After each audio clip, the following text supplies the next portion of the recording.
pledge allegiance to the flag of the United States of America, and to the republic for which it stands, one nation, under God, one indivisible, with liberty and justice for all.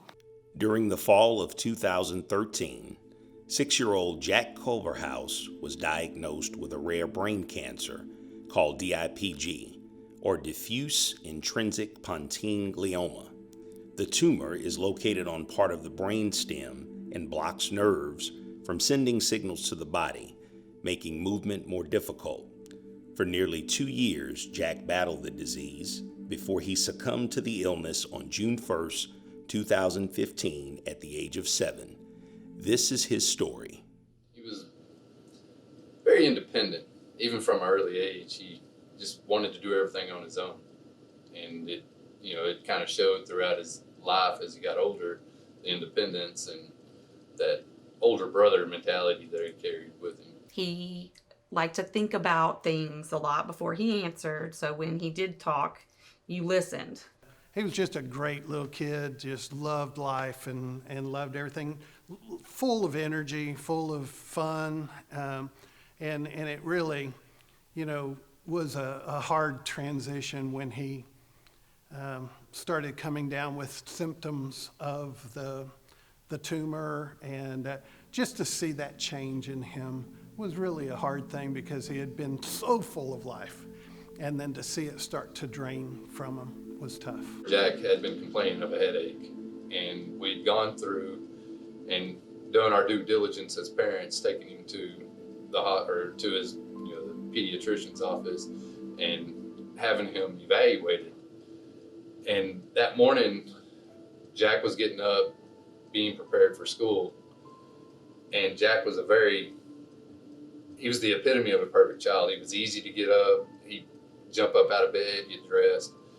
And I went in to sit down at breakfast, and Jack wasn't in there. And I had asked the wife where Jack was at. And she's like, I guess he's still getting dressed. So I go to check on him. And he's sitting down on the floor getting dressed with one arm. And, I told him to look up at me. And when he looked up and smiled at me, he had facial droop. And my heart just sunk. I thought my son had had a stroke. He was 6 years old. I learned that he was diagnosed with DIPG from his parents, and I guess that was probably fairly early in the diagnosis. I got to go visit him down at Children's Hospital a couple of times, and so we learned just shortly after they learned. I'm a nurse, and I had never heard of DIPG. Obviously we know a lot about it now, but it's pretty much considered terminal on diagnosis. Through talking with the counselors and stuff, we decided not to tell Jack, basically. We told him he was sick and he was going to have to go to the doctor. And close to the end, I couldn't live with myself not being able to tell Jack what was going to happen to him.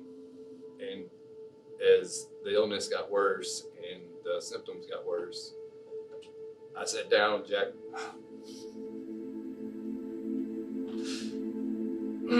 I sat down with Jack and I told him what was going to happen and told him what his fate was.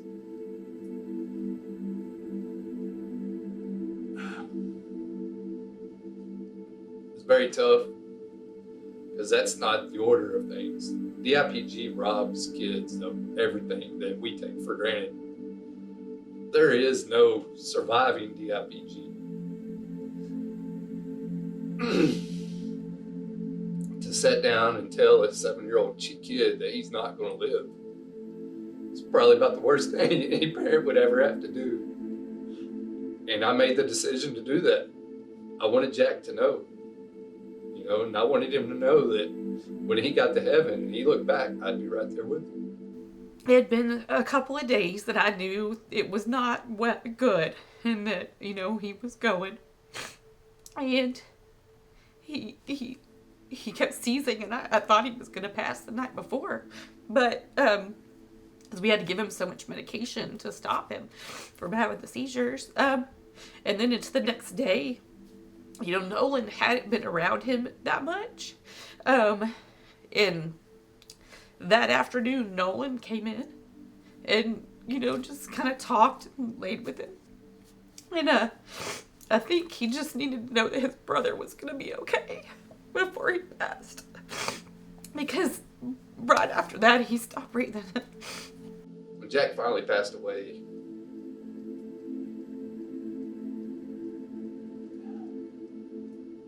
I felt like it was a blessing.